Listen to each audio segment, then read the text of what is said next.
Welcome back to Marketing for Your Future. I'm your host, David Benfield. On the show, we talk to digital marketing experts about the tricks of the trade, tips, best practices, basically anything to make you a better marketer. So joining me today, I have David Pride from Social Impressions. David, how you doing today, man? Doing great. How about you? Thanks for having me. I'm doing very, very well. Thanks for being on the show. So, Social Impressions, talk to us about your company. Yeah, so Social Impressions, we're a social media agency focused on content creation and some Facebook ads and some of the other social media advertising out there. But primarily, folks hire me to write their social media strategy, to help them create the content that's going to be engaging and interesting, and then kind of ongoing support with new ideas and what trends they should be taking advantage of. So, dealing with Facebook, dealing with social media and stuff like that, is that a niche that you found that you were particularly effective at, or like how did you find your way into dealing with just that type of marketing? Yeah, so I found my way here to make a really long story short.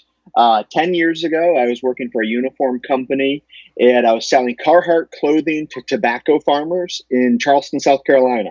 So you can imagine how well that went. Yes, exactly. And I sucked at the job, and soon they figured out that I stunk at the job, and they let me go. And at the same exact time that they let me go was when the economy was tanking and all this other stuff. And I remember being on the phone with my dad and saying, I'm never going to find a job. I'm going to have to create one. And at the same time, Facebook had just come out with Facebook Business Manager. And I said, I bet everybody's going to want to do something on social media. That just seems to make sense. And so I decided I was going to create a job, and I started picking up the phone and dialing for dollars. And I knew I wanted to come back to Maine. And I also knew that I knew nothing about social media, as the rest of the world probably knew about me. But I decided I'd start making phone calls, and I started calling back up into Maine because we wanted to come back to this state because my mother was sick at the time. And I was able to get a man on the phone who's now a mentor of mine, who owned the world's second largest poker chip company.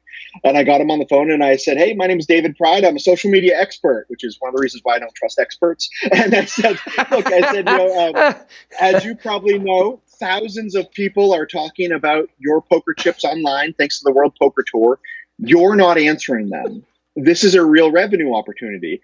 And I had no clue what I was talking about, but luckily neither did he. But all he heard was real revenue opportunity. And he said, well, I'd like to learn more, David. When can you be here?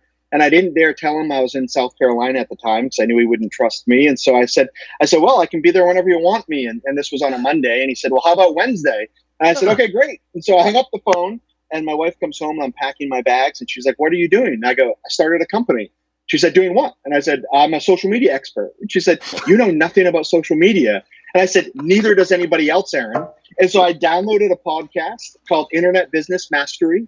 And I listened to 16 hours of that podcast, which is still out, I believe. Learned as much as I possibly could about internet marketing on my drive from Charleston, South Carolina to Windham, Maine. Got to Maine about 36 hours later, sat down on my parents' Gateway computer, pounded out a proposal, pitched the client the next morning, won him, and then figured it out as I went. And since then, I like to think I've learned a lot more, but that's how I got involved. Wow. That's an amazing story. Yeah. Yeah. Holy so cow. No cool stories about working at Facebook. This was legit. Like, man, I'm not going to find a job. I need to create one. And I know relationships are the best way to sell. That's the only thing I knew. Yeah, that's amazing. The best way to sell love that. is by helping other people. You're like, I'm not going to find a job. I'm just going to make one. That's so rad. Exactly. Yeah. Good job. Yeah, that's exactly how it went down. As a guy who started his own company, just was like, this is just what's going to happen. What's your best advice for someone else who's in that position? Like, how do they get off the couch and get it into action, so to speak? I think a few pieces of advice. One is entrepreneurship isn't for everybody. And so there's a lot of people out there like me that are consultants. I've worked with a million different startups all over the world. And entrepreneurship isn't for everybody. And so lots of times when we're in a job that we can't stand and we're like, oh my God, my boss is this, my boss is that, I hate working here.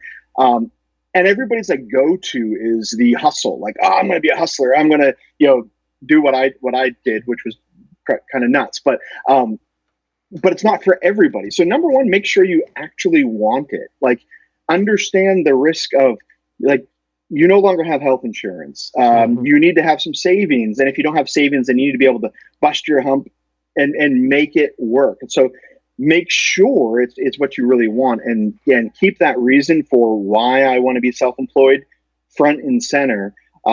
Equally important, though, is making sure that your spouse is on board on some level. Some of the best advice I ever got as a young man, I had the good fortune of being mentored by a man who owned a massive manufacturing company that he sold for $76 million. And the best advice that he ever gave me about business is he said, David, never marry someone for who you think they're going to become. And what he meant by that was, if the person you're dating right now isn't supportive of your goals and dreams, they're not going to magically become that way. And so right now, if you're married and you think about becoming an entrepreneur, and your wife is like, you're an idiot, like, that's never going to work. What the heck are you thinking? Like, I realize the movies make that setup sound really cool. Like, I'm going to go out and prove her wrong, blah, blah, blah, blah. In reality, that's not what happens lots of times. And so know why you want to do it. Make sure your spouse is on board. Have a running mate. Right on. David, that's incredible advice. Thank you so much. This has been a really great interview. Unfortunately, that's all the time I have for you today, man. Yeah. Well, nice to meet you. Thanks for having me on. If you'd like to learn more about David Pride and his company's social impressions, head to dailyadbrief.com. That's going to do it for Marketing for Your Future. I am your host, David Benfield, and we'll catch you next time.